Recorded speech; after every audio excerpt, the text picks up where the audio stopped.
Hello YouTube, this is a video response to a comment from Hailie, and she wants to know how it is concerning Uber and Lyft riders, asking if there's ever rude instances, pressure to hold a conversation with them, how that goes, and how we deal with damage in the car.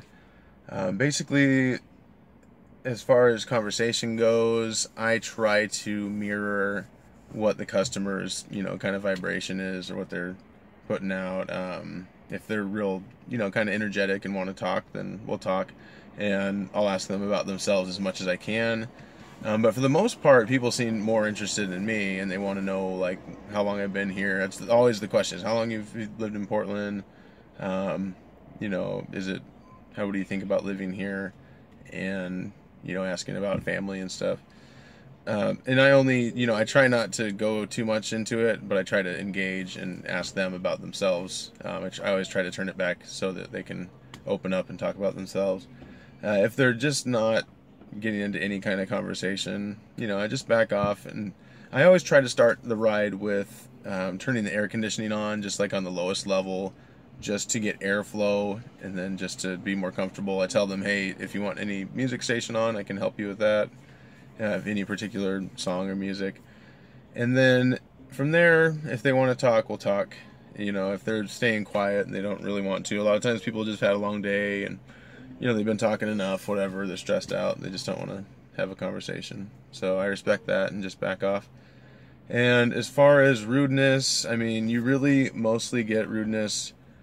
The rudest customer I had on the phone, which was nothing basically, I just told her I told her I was gonna head over to pick her up, and that for some reason we were on the phone, and I said, okay, I'll be there in about 8 minutes, and she's like, 8 minutes? That's not what it said on the thing. And that happens every once in a while, but it was really nothing, and I ended up getting a $20 tip on that ride from her friend's mom that was with them, so that worked out really cool. And then I've had a couple, mostly late night instances where it's just you're picking people up from the bar, and just people in groups generally just get really loud. If it's like 3 or 4 guys or 3 or 4 girls and they're all drunk, they get really loud and obnoxious, and they start screaming at each other, but it's like right in my ear the whole time, which is fine. I kind of prefer to work the bar rush as least as possible because of things like that, so I try to avoid it. And then I had a couple guys, they asked me to go to McDonald's for them. I'm like, sure, that's fine. And I go through McDonald's, and then so I go to drop the guy off, and they just pull out the food and start eating it right there in the back of the car. And I'm just sitting there going, okay, this is already kind of too late to say anything. They've already got it out, but I'm just kind of thinking to myself, like, that's kind of rude just to be pulling out a bunch of food, greasy food, and start eating it in the back of someone's car. But I let it go, and I just didn't worry about it. I kept the timer running on the ride.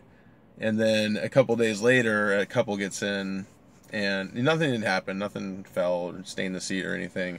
But a couple days later, this couple gets in. And the girl had like this big gyro, just like open and like exposed, And the guy gets in, and he has like this huge nacho plate. And then the guy starts eating, and I'm just like, immediately before they got in, I'm like, hey, be careful with your food, please.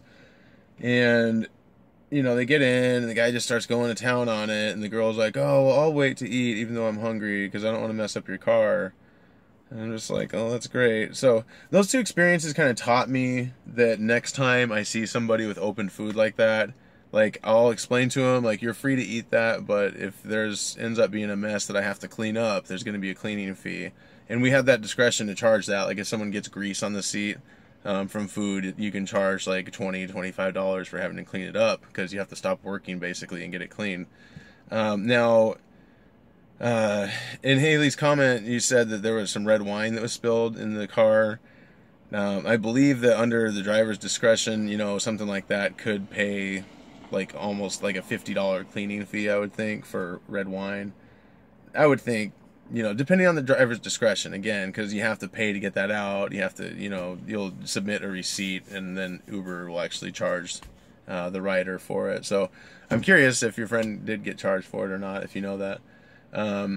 But then vomiting in the car is like a big thing. Like, if a friend of mine that just started with Uber and Lyft. He basically was picking up his last ride of the night. He was pulling into his driveway, and then it was his first night doing Uber. He pulled into his driveway and got the beep because he had left his app on, and there was an order right down the street. So he goes to pick the guys up, and it was two guys. One guy paid for the ride. The other guy threw up in the car, and he reported it to Uber immediately afterward. I guess the guy that threw up was crying and just like so sad about it and so upset. But he contacted Uber right afterward, took pictures of it, and they charged the riders the credit card $150 immediately, and then that goes to the driver. So any cleaning fee goes exactly to the driver with no fees from Uber taken out. But then he was able to clean up the mess himself and, make, pocket the money. But it took him a good long time to clean the mess out, and, he knew how to do it as a detailer. So anyway, and without too much going on and on, I mean, those are experiences I've had, although I've only been doing it a couple months, but I do know that it's a lot of fun for the most part as far as holding conversations. Like, it's just 8 out of 10 rides, you're just talking the whole time, and like maybe 2 or 3 out of 10 rides, you get to the drop-off location and the people don't even want to get out of the car because you're still in the middle of a conversation, and they just feel like, okay, I guess I got to get out and go, and the same thing on my side. It's like, okay, yeah, I got to keep going too. So, I mean, I've had a guy that we were waiting on a train, and he could have just got out of the car and left, but he stayed in.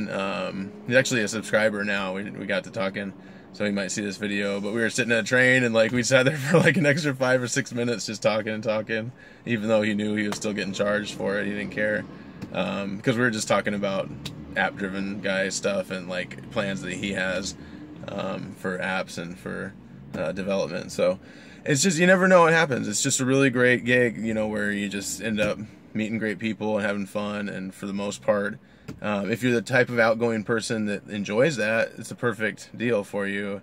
If you're more introverted and shy, you always have music you can turn on, and you don't have to be engaged in a conversation. I mean, you can just give short answers if you're not as comfortable with it. So I hope that helps out a little bit, and have a great night. Thanks.